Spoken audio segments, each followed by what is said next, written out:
Pokud se rozhlédnete po domě, uvidíte mnoho zařízení s elektrickými motory, jako dětské hračky, stolní ventilátory, kartáčky na zuby, vysoušeče vlasů, tento elektrický řezací. Ale jak funguje elektrický motor? Zapnete ho a nějak se začne otáčet. Proč tomu tak je? V tomto videu si probereme základy elektřiny a magnetů a pak to všechno spojíme, abychom pochopili, jak motor funguje. Začněme něčím, co se nazývá obvod. Máte baterii, dráty a zařízení, které používá elektřinu, například žárovku.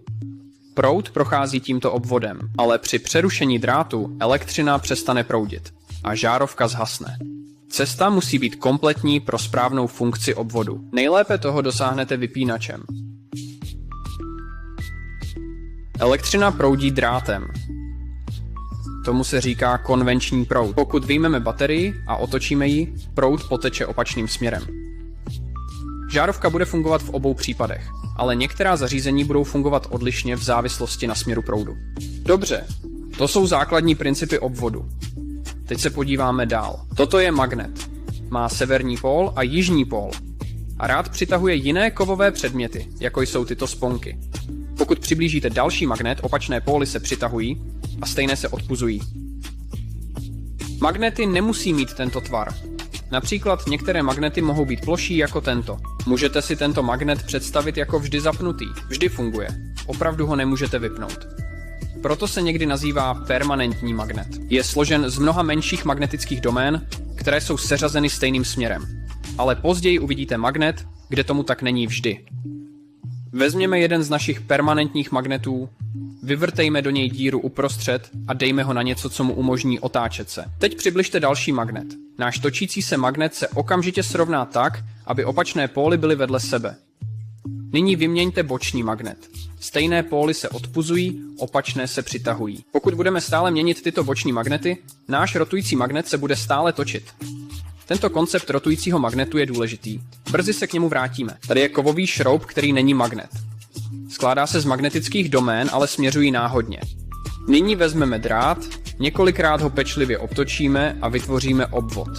Proud v drátech nutí magnetické domény se seřadit. To znamená, že jsme právě vytvořili magnet, přesněji řečeno elektromagnet. Může dělat stejné věci jako trvalý magnet.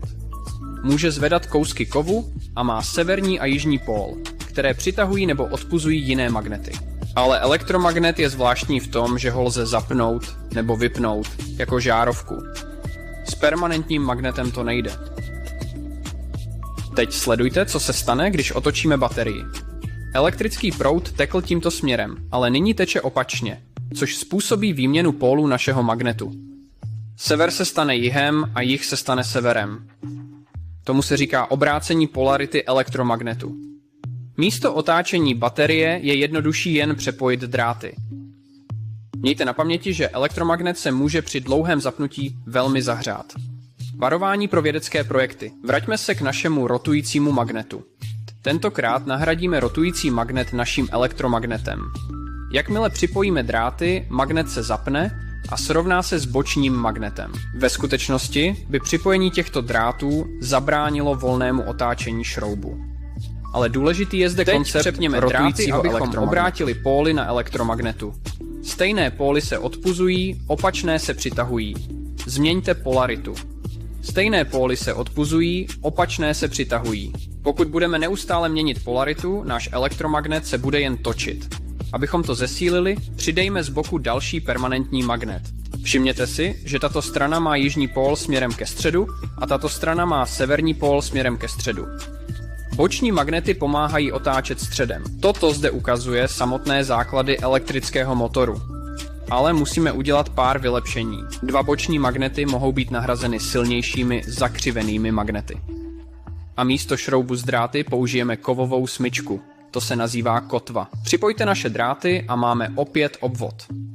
Tentokrát si představte elektromagnet jako plochý, s jižním pólem nahoru. Kotva se bude otáčet, dokud se nesrovnají opačné póly. Můžeme ho udržet v chodu tím, že budeme přepínat dráty jako dříve. Ale je to hodně práce sedět tady a ručně přepínat tyto dráty, musíme přidat něco k armatuře, komutátor. Je to prstenec s mezerami na protilehlých stranách. Komutátor se bude otáčet spolu s armaturou. Nyní připojíme obvod dvěma kartáči na straně. Tyto kartáče budou klouzat s otáčením komutátoru, až jsou pružinově zatížené, aby udrželi kontakt. Proud prochází z drátu přes kartáč, komutátorový kroužek, smyčku kotvy a zpět druhou stranou. Teď máme elektromagnet a kotva se otáčí. Jakmile se otočíme, kartáče přepnou kontakt na druhou stranu komutátorového kroužku. Pamatujte, že jsou tam dva kartáče, takže se to děje na obou stranách. Před přepnutím proud v kotvě teče tímto směrem. Po přepnutí kartáčů proud teče opačným směrem. To znamená, že elektromagnet změní polaritu, což způsobí, že se kotva bude dál otáčet. Komutátorový kroužek funguje podobně jako přepínání drátů, jak jsme to dělali dříve, ale tentokrát automaticky. Bude se točit, dokud budeme připojeni k baterii. Odpojte baterii, elektromagnet přestane fungovat a točení se zastaví. Zatím jsme použili jen jednu smyčku na kotvě.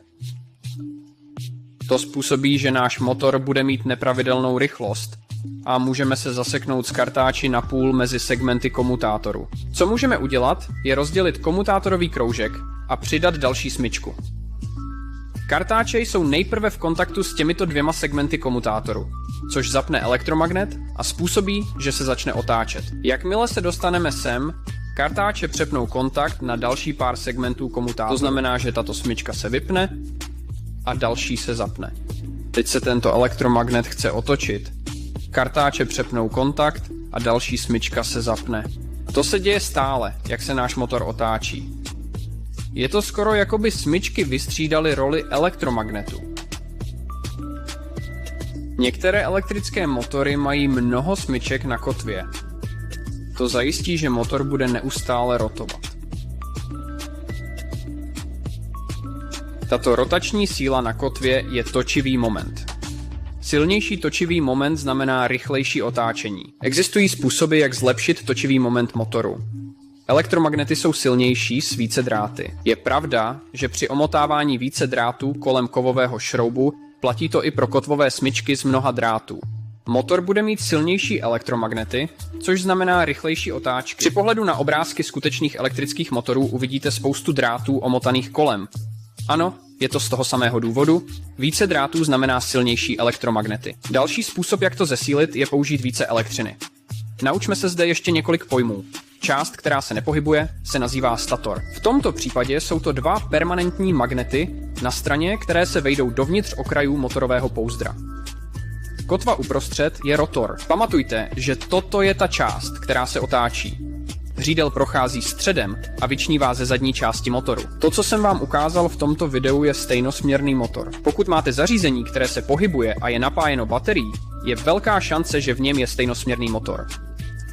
Jiné typy elektrických motorů fungují trochu jinak než to, co jsem zde ukázal. Bez ohledu na typ motoru, většina z nich vytváří nějaký druh rotačního pohybu, který můžeme využít k pohybu různých zařízení. V tomto případě dětská hračka. Nebo ventilátor, co chladí váš pokoj. Otáčení motoru lze převést na jiné pohyby, jako je ten u tohoto ventilátoru, ze strany na stranu. A co třeba tento elektrický řezací nůž? Každá čepel se pohybuje tam a zpět. Začíná to otáčením motoru, který roztočí ozubené kolo a pohybuje těmito dvěma částmi tam a zpět. Doufám, že vám toto video rozsvítilo pár žárovek v hlavě.